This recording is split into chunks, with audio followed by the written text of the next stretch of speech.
أنا أقول أن المواجهة تامة، وأقول أن عام 26 ممكن محمد بن سلمان يسقط، الله أعلم. لكن محمد بن سلمان لم يعد له أي قدرة على البقاء، فشل داخل هذا حليفه محمد بن زايد. اليوم محمد بن سلمان ينقلب عليه، ومحمد بن زايد والله متغلغل بشكل ما يتصور محمد بن سلمان.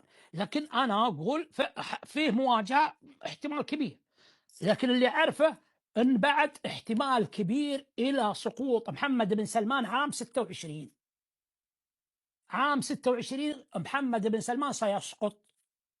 اللي ما يقرأ حالة والوضع، حتى اللي برا، شوف إلى الآن ليش ما ممكن محمد بن سلمان، اعذرني ساوند بس عشان أثارني مشاري، ليش ما ممكن محمد بن سلمان يعزل أبوه يصير ملك على طول؟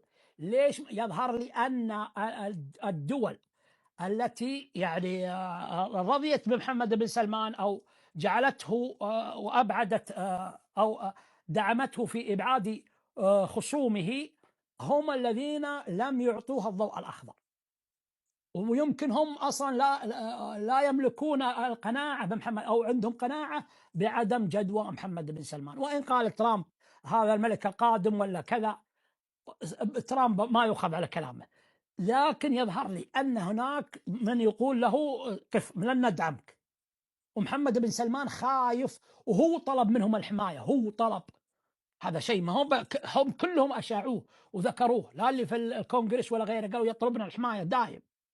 هو خايف بشكل ما تتصور. لذلك أنا أقول عام 26 والله أعلم، والله لا مسوي مثل هذا ولا اللي الحسيني حقهم اللي يقول عهدك ولا شيء، لكن أنا أقول وفق المعطيات